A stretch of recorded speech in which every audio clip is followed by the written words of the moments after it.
बार एक किसान परमात्मा से नाराज़ हो गया। कभी बाढ़ आ जाए, कभी सूखा पड़ जाए, कभी धूप बहुत तेज़ हो जाए तो कभी ओले पड़ जाए। हर बार कुछ न कुछ ऐसे कारणों से फसल खराब हो जाया करता था।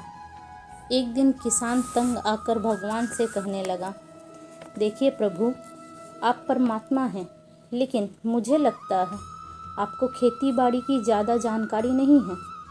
आपसे एक प्रार्थना है कि एक साल आप मुझे मौका दें कि जैसा मैं चाहूँ वैसा मौसम हो। फिर आप देखना मैं कैसे अन्न के भंडार भर देता हूँ। परमात्मा मुस्कुराए और कहा, ठीक है, जैसा तुम कहोगे वैसा ही मैं मौसम दूंगा, मैं दखल नहीं करूँगा। किसान ने गेहूं की फसल बोई। जब धूप चाही धूप हुई, जब पानी चाही पानी। किसान ने तो तेज धूप, ओले, आंधी आने ही नहीं दिया। समय के साथ फसल भी अच्छी निकली। किसान मन ही मन खुश हो रहा था। सोच रहा था कि अब परमात्मा को पता चलेगा कि फसल कैसे उगाते हैं। बेकार ही इतने वर्ष हम किसानों को परेशान कर रहे थे।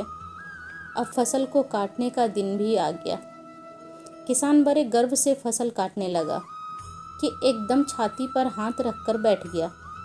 उसने देखा गेहूं की बाली के अंदर गेहूं था ही नहीं। सारी बालियां अंदर से खोखली थी। किसान बड़ा दुखी होकर परमात्मा से कहा, हे प्रभु, ये क्या हुआ?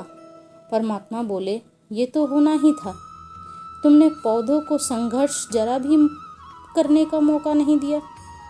ना तेज धूप में तुमने तपने दिया, ना आंधी ओलों से जूझने दिया। उनको किसी भी प्रकार की चुनौती का एहसास जरा भी नहीं होने दिया। इसलिए सारे पौधे खोखले ही रह गए। जब आंधी आती है, तेज बारिश होती है, ओले गिरते हैं, तब पौधे अपने बल से खड़ा रहता है। वो अपना अस्तित्व बचाने का संघर्ष करता है और इस संघर्ष से जो बल पैदा होता है वही उसे शक्ति देता है, ऊर्जा देता है, उसकी जीवटता को उभारता है। सोने को भी कुंदन बनने के लिए आग में तपनी पड़ती है, हथौड़ी से पिटनी पड़ती है, तब जाकर उसकी स्वर्णिम आभा उभरती है, तब वह अनमोल बनती है। इस तरह जिंदगी में भी अगर संघर्ष न हो, चुनौती न हो, तो आदमी खोखला ही रह जाता है। तो इसलिए संघर्ष और चुनौतियों का सामना तो करना ही पड़ेगा।